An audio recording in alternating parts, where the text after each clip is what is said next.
All right, so this is Gwendolyn with Heathen Holistics and Anna with Correct. Queen Anna's Healing Herbs. We are talking about herbs today, one of our favorite subjects. We like roots and berries and trees and stuff, leaves and things. Um, the real important thing you need to know about herbs is that um, they were our first medicine. We were running around chasing wildebeest and stuff. The only thing that kept us alive was the stuff that was growing around us. So everything that we talk about here is based on the entirety of human history when it comes to us living. There are scientific archaeological finds where they have found remains with obvious notes, obvious signs of surgery, not just like stitching up a wound, but brain surgery, C-sections, bones being set. Um, a famous naturalist was asked what the first sign of civilization was, like culture was in a society, and she said the first sign of civilization is a healed bone, because in the animal kingdom, if the caribou are running across the prairie and one of them breaks a leg, that caribou is going to die. But with humans, if you have the time to stop, pick up that person and carry them and repair that bone and sit with them and tend them for the time it takes for that bone to heal, that's a sign that not only do you have social interaction and social commitment, you have the knowledge to correctly reset that bone, wrap it up, keep it immobile, and take care of that person while they got better. So that was the first sign of civilization. Herbalism is considered alternative medicine. So there's two branches of medicine that herbalists look at. We look at modern medicine, and it's called allopathic, Allopathic medicine, and we look at alternative medicine, which is herbal healing, Reiki, energy work, that sort of thing. Herbal healing includes a lot of different types of, we'll call them modalities. You have the 2,500 to 5,000 year old Chinese medicine. You have the 5,000 year old plus Ayurvedic medicine, which is from India. You have the Western medicine, and you have eclectic herbalism. Western medicine, when I say Western, I don't mean United States, I mean European. And then you have indigenous medicine, which is the native peoples of a certain area. They have their own little things that they do in the area. And I personally would love to learn native medicine. Right now, I'm on an eclectic path. So that's where I'm at right now. I have gotten a certificate from the Herbal Academy. We'll talk about them a little bit later.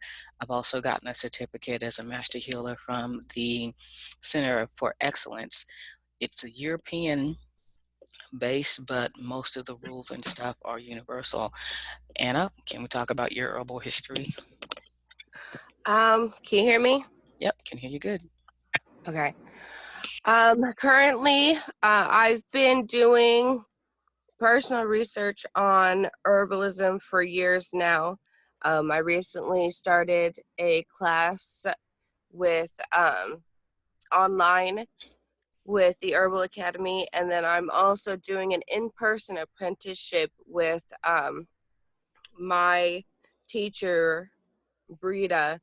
Um, and so in about So I have certification from the Herbal Academy, but I'm also receiving more certification from my apprenticeship. So Um, go ahead. no, go ahead. There's no hard and fast rules when it comes to herbalism. There's no herbalism degree or herbalism diploma. The best we can get is a naturopathic doctor. And what that does is it gives us the right to say that we are treating, we are diagnosing, and we are trying to cure as herbalist, if you don't have that title, or you can also get a traditional Chinese medicine degree, and you can get a Ayurvedic medicine degree. Chiropractors, acupuncturists, they're all considered alternative medicine. But there's no real body of laws that covers all herbalism in the United States. What herbalists cannot do is say, I can treat you, I can diagnose you, I can cure you. Or I can Those are, prescribe you. or I can prescribe you, right? Those are no words for us. But the most important thing we need to know first is, what is an herb? So in our culture these days, a lot of people will refer to marijuana as an herb. Well, guess what? It is. In fact, marijuana has a multi-thousand-year history of being used. In fact, it was probably one of the first herbs that people went, "Hey, that that that weed looks interesting. What's it do?" It truly. And actually, marijuana was in the pharmacopoeia of pretty much any doctor up until I'd say the 1920s. So was cocaine. Mm-hmm. Cocaine was one of the primary ingredients of Coca-Cola when it came out. The Coca was cocaine. Mm-hmm. And then they figured out that stuff was making people crazy, so they took it out. But the basic thing that any herbalist needs to know is, what is an herb? Well, the dictionary defines an herb as any plant with leaves, seeds, or flowers used for flavoring food, medicine, or perfume. In botany, it's any seed-bearing plant which does not have a woody stem and dies down to the ground after flowering. But for herbalists, and this is from the Herbal Academy, herbs can be any plant. It includes leaves, flowers, buds, stems, roots, barks, berries, seeds, rhizomes, which is also a root, any plant or part of a plant. Herbs even include mushrooms, even though they're not a part of the plant kingdom. Yes, they have their own kingdom. Mushrooms are cool. And herbalism is the practice of using plants, fungi, and foods to support health, whether through offering nutrients, vitamins, minerals, or other constituents that act on body systems, organs, and or the body as a whole. There's a link here for you to check out the Herbal Academy. If you click this link and go ahead and sign up for one of their courses, I will get a little bit back. I appreciate it if you do. I've been taking their courses for over years, where I got my first certificate. Now, herbs versus modern medicine. This should be fun. I'm going to tell y'all up front right now that I am disgusted with 80% of modern medicine, and I approach modern medicine practitioners knowing that I'm going to disagree with them at some point. Herbalists don't want you to get sick. If you are sick, herbalists want to get you better. We don't want you to have to come back to us every month, every 2 weeks, every 3 weeks. We will not and cannot do invasive testing. We'll look at your skin, your eyes, your tongue, check your hair, ask you buku questions, because we don't want to treat just your stuffy nose. We want to find out why you have that stuffy nose. What are you allergic to? Where do you work? Have you changed your filters lately? What kind of perfume do you wear? What lotions do you use? Are you using anything on your face? Are you snorting anything? Are you blowing your nose too hard? Do you have inflammation? Did your boyfriend or girlfriend hit you lately? Have you been kicked by your kid in the face? When someone comes to me for a herbal consultation, I have a form that's about 12 pages long that I have them fill out, because I'm not going to spend 10 minutes with you and then give you a pill. I'm going to spend at least an hour with you getting all up in your business, because herbalists have a holistic approach. And what holistic means is, you come in with a cough and a stuffy nose. we're going to do what we can about that cough and stuffy nose, but we're also going to do what we can to make sure that if that same bug comes around again, you're prepared for it or you don't get it again. We want to encourage your body to protect and heal itself. So that's what herbalists do. Modern medicine, and y'all are familiar with this, I'm sure. You make an appointment, you go to your appointment, they give you some papers, you fill out the papers, you turn in the papers, you wait. I know Right? I am. Right. I know I'm familiar with it. And then somebody comes and takes you to a room and they take your temperature and your weight and your blood pressure and they ask you a couple of questions and then you wait. Mm-hmm. And then finally, at some point, the doctor or the nurse practitioner comes in and they look at their little form and they go, this, and this, how are you feeling? Okay. And then they write you out a prescription. The average time that doctors spend with people, you could go to the bathroom and come back and be done with that. And then you wait while the nurse finishes writing up your stuff and they get all your billing straight. And then they give you this little piece of papers and they go, okay, this is what you need to do. We'll see you in 2 weeks or a month. Take these pills, this syrup, rub this on, bye. And then you have this crazy outrageous bill that hopefully your insurance pays most of it. So then you go and if you have insurance, then you go to the pharmacy and you give them the prescriptions and you wait. And you get the prescriptions and you read the print and you look up stuff. If you're smart, you look up this stuff and you go, what does this do to me? What are the side effects? I'm not saying you're stupid if you don't, but humans are way too willing to put stuff in their mouths that somebody they think is an authority said this is good for you. Example. Like toddlers. Okay. So you take this medicine and because it's synthetic, because it's produced in a lab, your body goes, what the hell is that? And there's this battle going on inside you. Well, most pharmaceutical medicine is designed to take over and do what it does. It doesn't give your body a chance to fight for itself. It represses, suppresses, and overwhelms your immune system.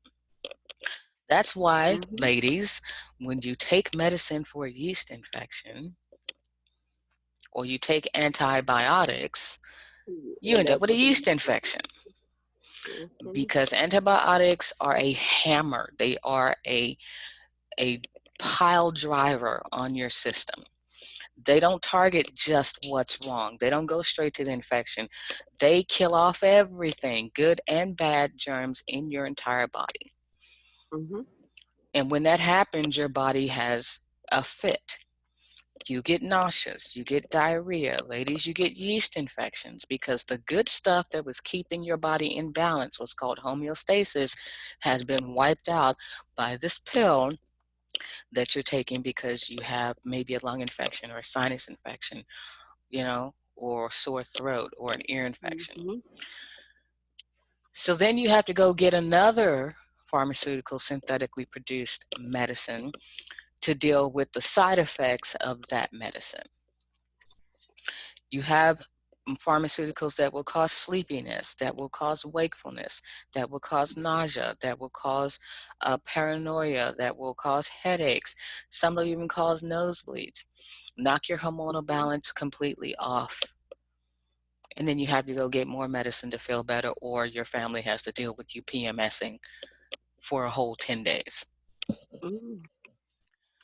Currently, Herbs don't do that to you.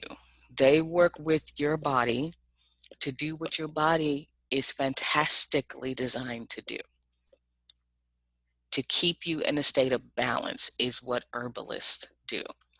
If everybody's a little bit off center, our job is to get you back center and help you stay there, or to help you stay within parameters that are comfortable, that make you happy. We want to educate you to do these things for yourself. We'll send you home with a packet of herbs and go, okay, this is how you use this. Or we'll send you home with a bottle of syrup and say, okay, this is how you use this. And if you need more, and you and the herbalist believe that you are to a point where you can do it, we'll tell you how to make it. We'll tell you what to get, where to get it, how to make it, so you can make it for yourself.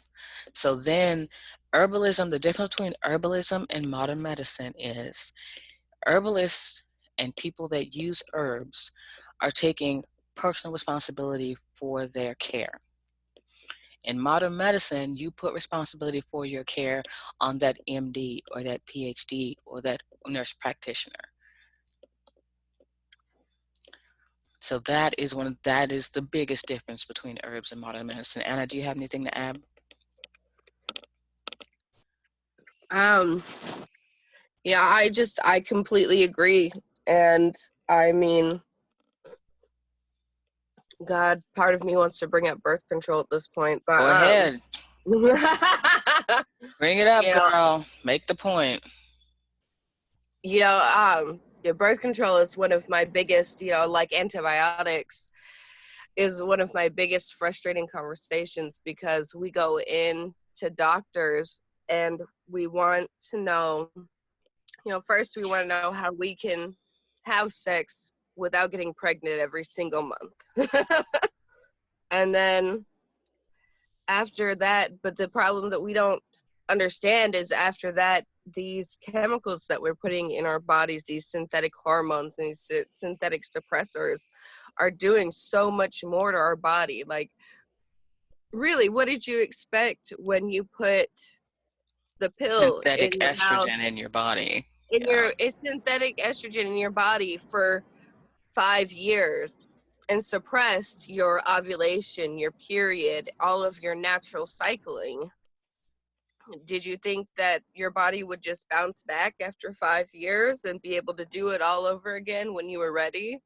Because that's not how it works. As some people, their bodies can do that, but a good 85% of people who take birth control and then stop taking birth control, they can't, because they want to get pregnant, they can't anymore, because they've been suppressing their hormone responses and putting the synthetic estrogen in their body for so long that now they need more synthetic hormones to get pregnant now that they're ready to. Enter the in vitro fertilization industry. Exactly. Yeah, I have two pill babies. Hmm.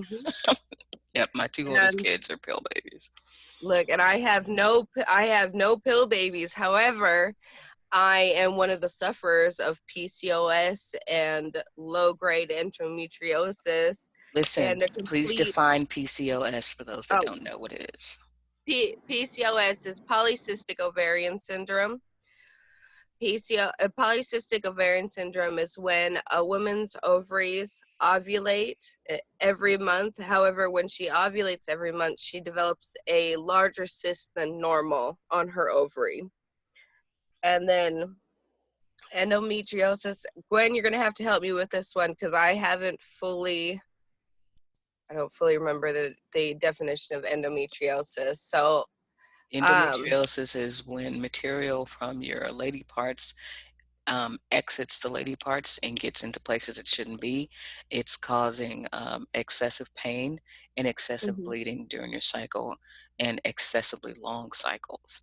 Some people right. believe the cure for endometriosis is pregnancy, but when your lady parts are messing up, pregnancy is hard. Hmm. Continue. Um,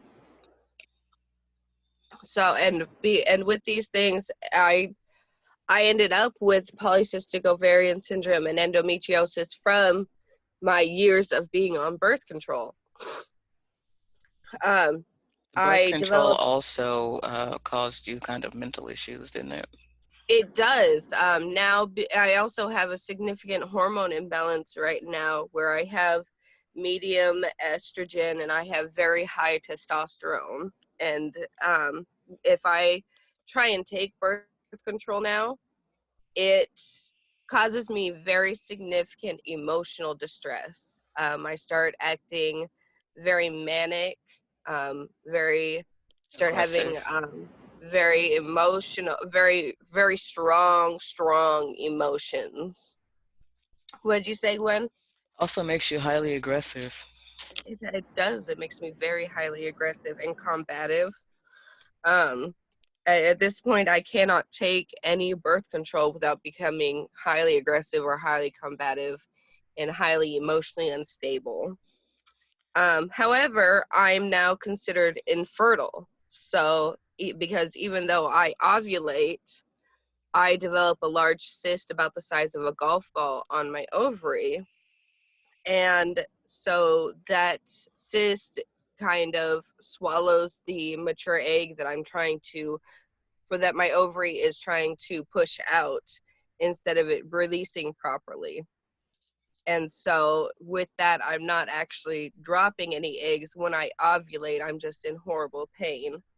Um, and if I do drop any eggs, I'm in too much pain to try and have any kind of intercourse anyways.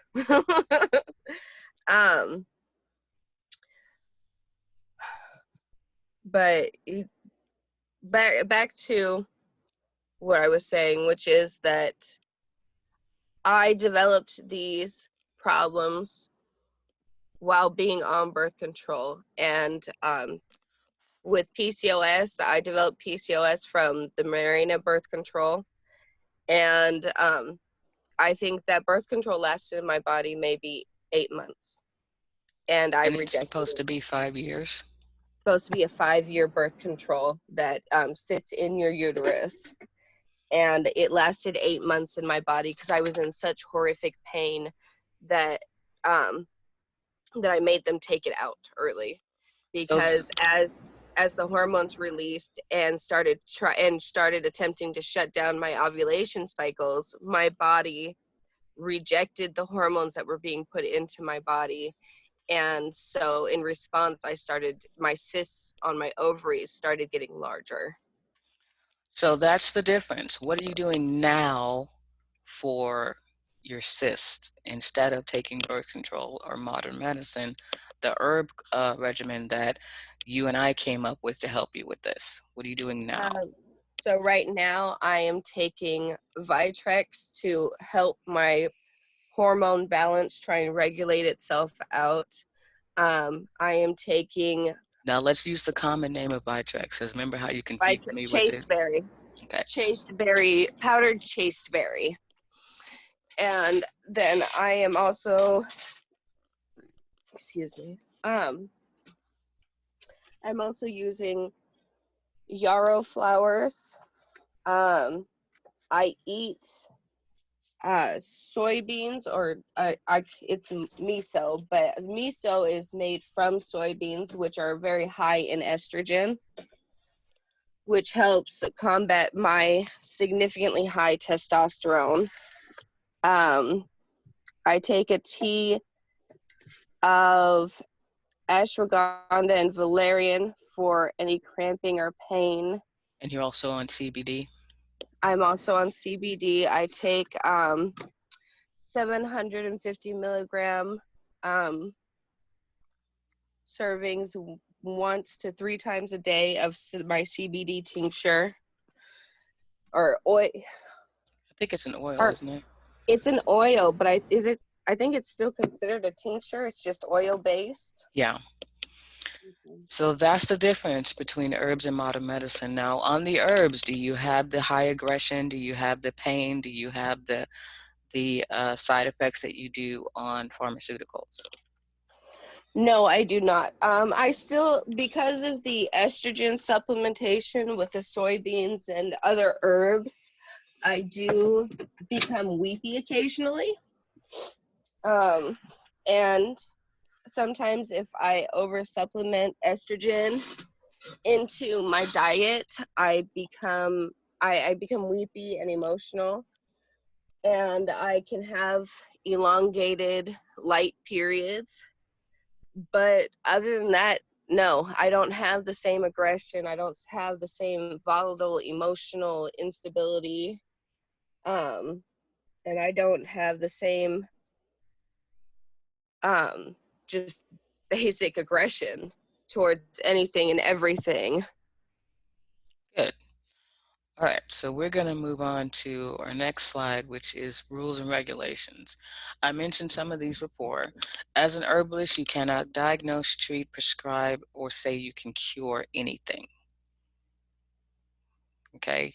Herbalists don't have patients, they have clients. Right. That's about it. As long as you're not giving people belladonna poison for their boyfriends, you're doing pretty good. Do you have any rules and regulations on your side, Anna? Um, my my rules and regulations basically just revolve around that. Plus, I don't prescribe.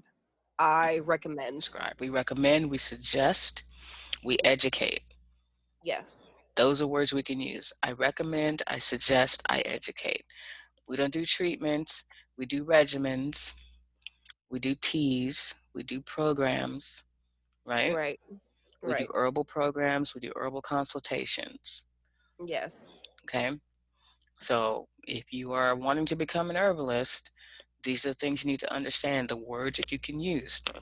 Because even if you're talking to a girlfriend or a friend that you had for years and years, you cannot say, this will cure you.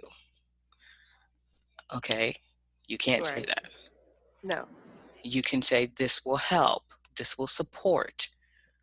Okay? This will help ease. This will help balance. Those are things that we can say. Okay? Those are things that we can do. Yeah. Now, a lot of people don't even know that they're using herbs. Okay? Mm-hmm. And here's some stuff that y'all probably have in your kitchen. I bet you've got cayenne pepper.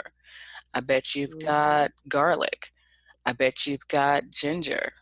I bet you got some fennel, cranberries, peppermint. Okay. Mm-hmm.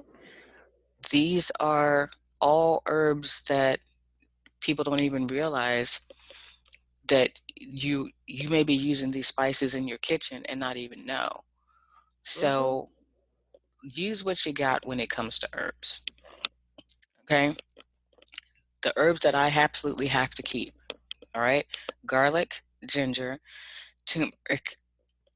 I keep witch hazel, peppermint, rosemary, bay leaves, oregano. I keep chamomile and lavender. I just, if I'm running short of that, I will go get some. I will find the money to get some. Mm-hmm. Right now, I'm growing a lot of herbs. I'm jealous of Anna because she has a yard where she can grow more herbs than me, and all I have is a porch where I have a balcony where I can put pots. But yeah, I'll fix that one day. We'll We'll, uh, we'll fix we'll that. have We'll fix that together. It's okay. right. We got this. We'll show off our green people, is what we call our plants. So here's a lot of good herbs that if you're starting out, these are simple to use. There's a lot of information about most of these. We have basil, which this is from like a pagan page. So herbally speaking, this has a little more extra information in it. But basil, of course, a lot of people have had used basil in their cooking. Italian food, basil, bay leaves, and rosemary are used a lot in Italian cooking. They're good for savory cooking. Mm-hmm. Thyme is good for lung issues. Lavender, everybody knows that lavender is a calming herb. The smell is fantastic, and a lot of people are Mm-hmm. familiar with chamomile because it's a soothing, calming herb. Chamomile was one of the first herbs I started working with. I used to make a pitcher of chamomile tea and keep it in my fridge whenever me and my kids went out when they were little. All their sippy cups had chamomile in it, and yeah, they were calm in public. Yeah, that'll Places do it. places to learn more. Oh, I got compliments on how well they were behaved. I'm like, I know. Thank you. there's there's a reason for that. Thank you. Thank you though. You appreciate Drink the your tea. appreciation.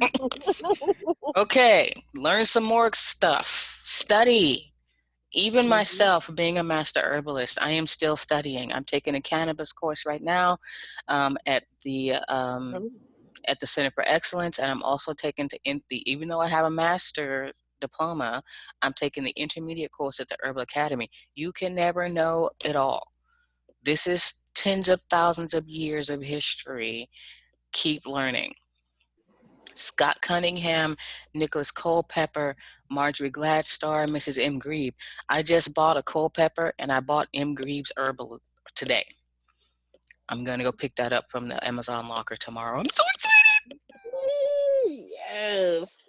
Okay, research. Okay, the Center for Excellence is, like I said, it's a UK-based online courses. They have a lot of courses, but they have some really good herbal courses. I bought a course for Anna. I don't know if she's taken it yet. Do you start your master course yet?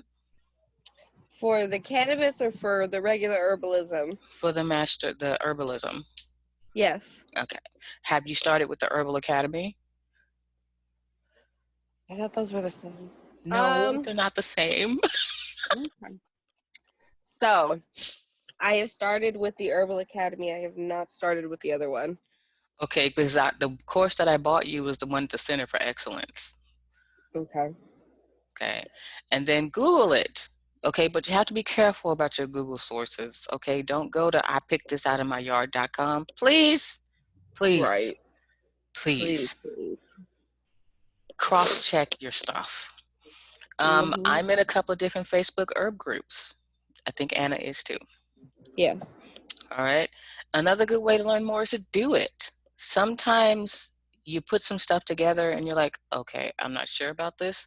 That's where your research comes in, but start small. Like I said, y'all probably have herbs in your house. You don't even know you have them because you bought them at the grocery store and you don't even know that's an herb. And it has medicinal properties as well as making your food taste good. Seasonings, tea. You can even put herbs in a salad. If you have parsley on your plate, eat it. It's good for stomach complaints. If you're eating, like if they put that little green leaf they put on your plate sometimes at the restaurant, that's parsley. It's supposed to be garnished, but eat it because whatever you're eating could cause your stomach upset. But if you eat that parsley, it won't be as bad or it won't happen at all. Okay, so keep learning. You have herb courses, bazillions of them. There's mentorship programs. Anna's in one right now. And you know what? Go find yourself a local, small nursery, not for kids, for plants, because people get confused on that. And They do. get yourself a couple little plants and start gardening. Okay? It's not hard, but it is addictive. I promise you, you will start hoarding green people. Me and Anna are victims of it. We love it. Yep. We don't need no cure. I have at least 50 to 75 plants at this point. I So have 17 pots on my balcony, yeah. and I want more. Anna, you're still gonna send me that peppermint, right? I need some of Yeah. your other stuff too. I'll pick your I brain in a know. minute. I'm trying to get them to stop. They're throwing my green people that I just transplanted are throwing tantrums right now. They're pretending like they're wilting and that they're dying because I just transplanted them and drove them for 45 minutes in a big truck. So they're throwing fits right now. Okay, well you have to talk to them. Maybe play them a little music, and they'll be fine. Yes. This is our herb of the week, ginger. Everybody's familiar with ginger. Ginger ale, ginger tea, ginger beer. Everybody's familiar with ginger, right? This is what Ginger it looks root. like. Yeah, ginger root. Ginger, the Latin binomial, which we'll get into more information about what the hell that means later, is Zingiber officinale. Part uses the rhizome. That's just a fancy word for the root. Active constituents. This is the stuff that's in ginger that makes it so awesome. It's the volatile oil and the oleresins. Therapeutic actions include antiemetic. It keeps you from throwing up. Chew the ginger. Antispasmodic. If you're having like dry heaves, that's a spasm. It helps with that. It's carminative, it's a digestive, it's a diaphoretic, circulatory stimulant, so it helps your blood flow better. Anti-inflammatory, swollen, eat some ginger. Analgesic, something hurt, eat some ginger.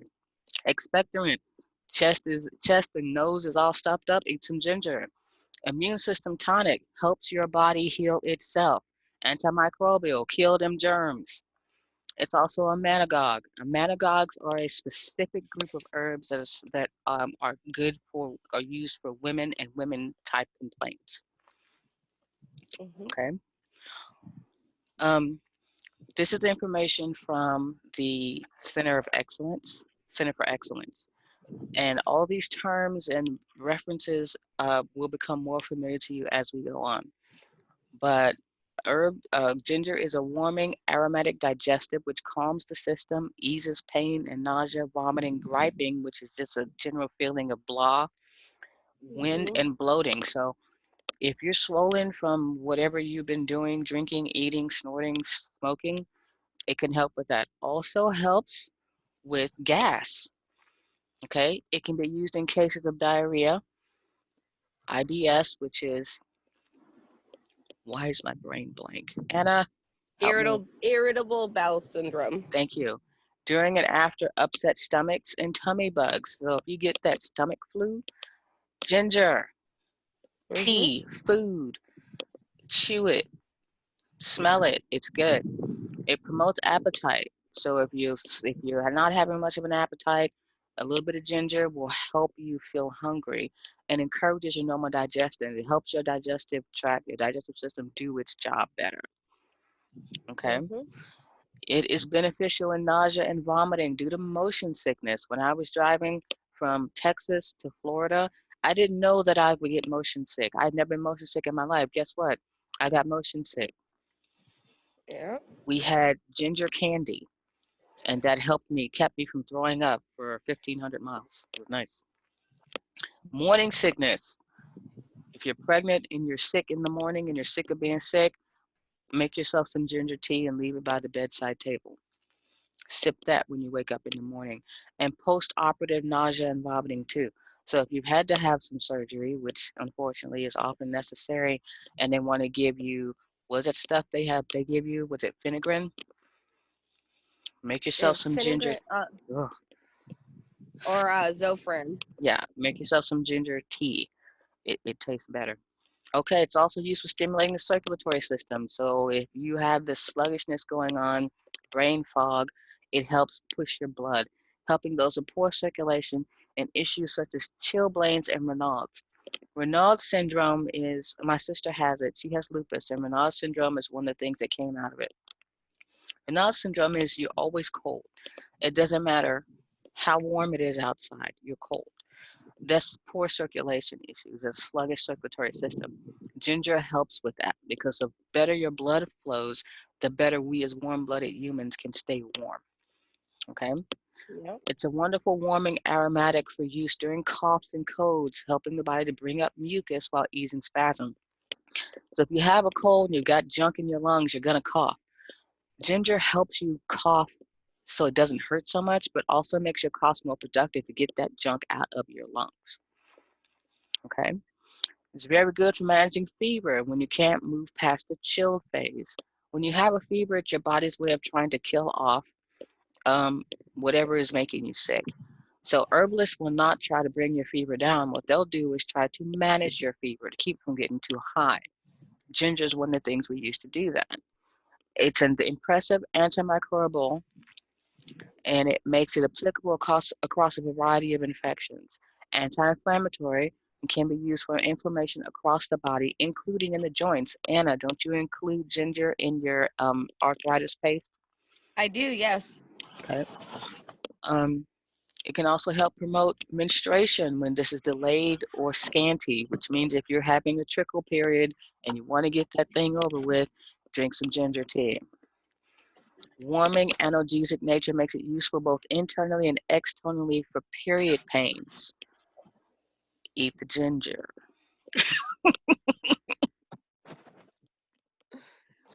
The dosage is 1 to 2 teaspoons of fresh ginger or cup one of dried per cup.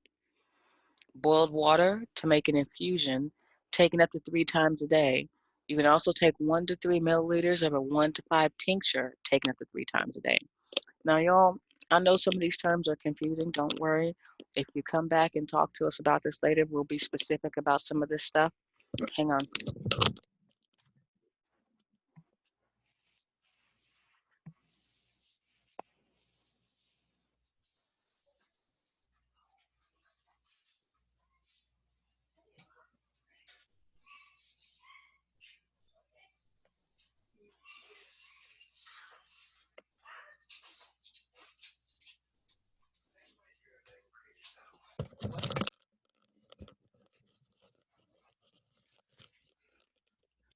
home.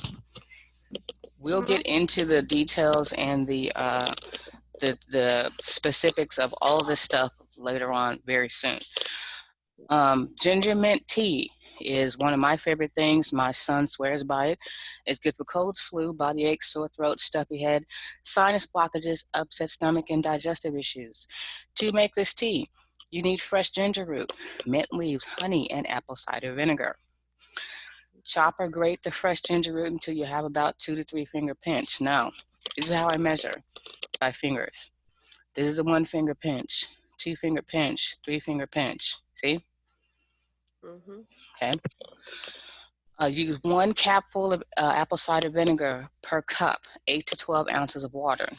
Use less if the taste gets to you, but use at least 1 capful. Mhm. Put all the herbs in a cup, add the vinegar, pour in the hot water just under boiling, and add the honey till you can deal with the taste. Drink it throughout the day as needed. Uh, don't drink this after 6. Mhm. Okay. Mint is a mild stimulant, but it will keep you hyper if you overindulge it. Ask my sister. Okay.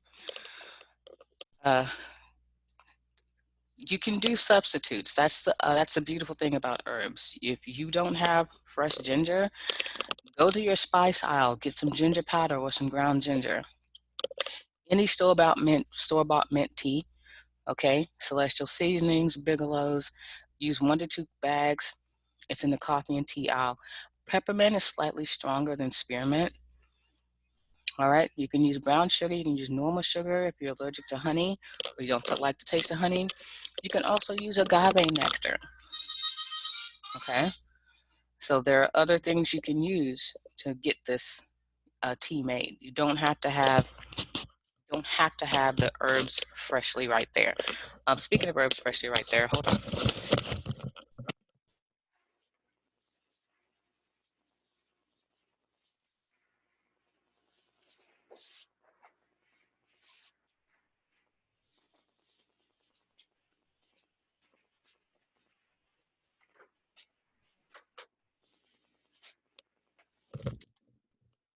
All right.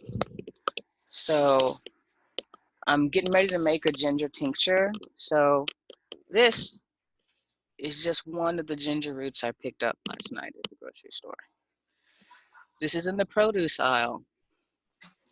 Okay, I got 2 of these because I want to make a highly concentrated ginger tincture, and I'm going to be using Everclear for that. Here it is. Mm. So I have 2 nice big fat ginger roots. I'm going to use most of this in the tincture. I also have peppermint tea. This is from Walmart. It's in the tea aisle. About Mhm. half this box is going into a mint tincture.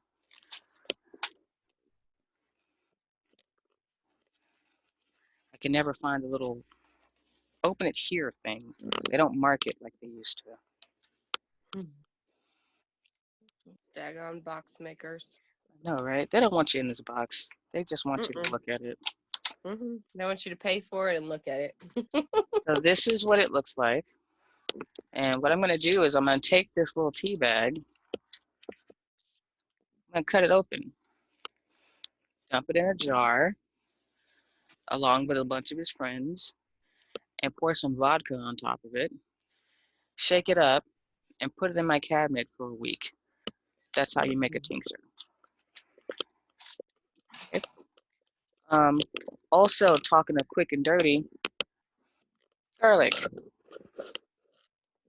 Mhm. minced garlic. I do not have time to chop garlic. I have Mhm. fresh garlic. So if I'm making something that I really want to go more natural with, I will chop a few cloves of garlic. But in a pinch, I cook with this. Walmart, okay? Mhm. This is in the canned aisle, the canned vegetable aisle. It's about $3, $3.98. They also have another jar in the produce aisle right up under the garlic. That one is $6. Go get this one. Get Mhm. this one. Quick, dirty, and cheap, okay? All right, so those are quick and dirty substitutes. Mhm. Okay, Anna, Yes. Do you have a ginger recipe you would like to share? Um, I mean, my medicinal recipes are usually quite long. The quick and I dirty. know you use so many cod constituents. You need to simplify your stuff, but talk about that later. I'm making a tincture right now of fresh ginger, lemon balm, and spearmint. But that's the mint and ginger are amazing for any kind of stomach ailment, Stomach nausea. or lungs. Those Hmm. two together work so good on stomach issues and lung issues. Right. Although I will warn against using ginger in a steam. Because with mint and other herbs like mint, like cleavers or witch hazel, you can put it in a steam and inhale it for lung issues. Do not do that with your ginger. Don't do it. Do not do that with your ginger. It will burn your Ginger, eyes. ginger is what we call a spicy herb. It's acidic. It's It's very acidic. very acidic, and if you put a piece of fresh ginger root in your mouth, be prepared with some tissues. It is going to have you crying, and your nose is going to run, even if it's not stopped up. Yep. That's what ginger does. It Hmm. opens all that up. So Okay, please do not put that in your steams with all your other nice herbs that you're please using for don't. your lung issues. Please Please don't don't. do that. Don't do it. Now, if you want to give this ginger mint tea some kick, horseradish root will clear your sinuses even faster than Hmm. ginger. It can And end a side. horseradish is a good alternative for those of us who can't stomach spicy things. What are you talking about? Horseradish is hotter than ginger. It's hotter than ginger, but it's not as hot as cayenne pepper, which is one of That's the true. things that they tell you to do for things like unstopping. Yeah. Yeah, cayenne pepper also induces sweating. So, Yeah. yeah, horseradish root Hot. is not for the faint of heart or the faint of tongue. It can deal with a sinus infection within 2 to 3 days if you keep up with it. Garlic is antibiotic, antimicrobial. If your mucus is thick and has any color, white or green, there is infection. Garlic is the go-to. It is nature's perfect antibiotic because it does not throw your body out of balance. It works with your immune system to clean out your junk. I cook with garlic and ginger every day. We almost never get sick. Hmm. If we do get sick, we're not sick for long. Lavender, a lot of people don't know, has antiseptic properties, helps soothe coughs, it's relaxing, it helps you sleep. It also helps if there's any fever going on. It helps control the fever. It won't break your fever. And most herbalists will not try to break your fever unless it gets too high. Okay? But it will help control the fever. It'll help you sleep. Lemon juice, vitamin C, and citric acid support the immune system to help fight off illness and time. That's my 5-year-old. Come say hi, Rara. Say hi. Hi, Rara. Good drink. Go on, silly. All right, so thyme helps calm coughs and clear congestion. In that steam that Anna was talking about, thyme is an excellent addition. It's a great alternative to ginger because it will not have you do this. Because if Hmm. you put your face over a steamboat with ginger in it, you're definitely gonna back up quick. Yes. If you put your face over a bowl with thyme in it, you'll stay for a little bit, and that's good for you. Now, thyme is also used for more bronchial whooping cough or a dry cough kind of with lung spasms, though. Like you have, or what has been reported to be had with the coronavirus. Thyme is one of the Yes. things that we as herbalists have been discussing to help support people that have or think they may have coronavirus. But that dry hacking cough is the one that causes a lot of people some issue. We'll discuss that later. We can't go into a lot of detail. We're running short of time. Yes. Moving on. This would have been our question and answer slide if we had more humans in here. But since we don't, I ain't mad about it. I'm kind of mad about it, but I ain't mad about it. since we don't, we'll go ahead and just call this done. We will upload this. Me and Anna will both upload this to our pages. We'll probably go ahead and put it on our timelines so that y'all can take a look at it. And if you want us to do this again, hit us both up in DMs, and we'll be more than happy to set this up and do it again. Next time y'all come and see us, okay? Don't have us leave us Right. hanging, okay? We're lonely over here. We are. We need herby more people. humans. Herby people. I mean, we have our green people, but we need herby people. Yes. We need you. Come and be herby with us. Please. Would you like to add, ma'am? We would like to add more herby people to our circle, please. Thank you. Okay. Thank y'all so much. Take care. Thank you. Thank you All right. so much and take care.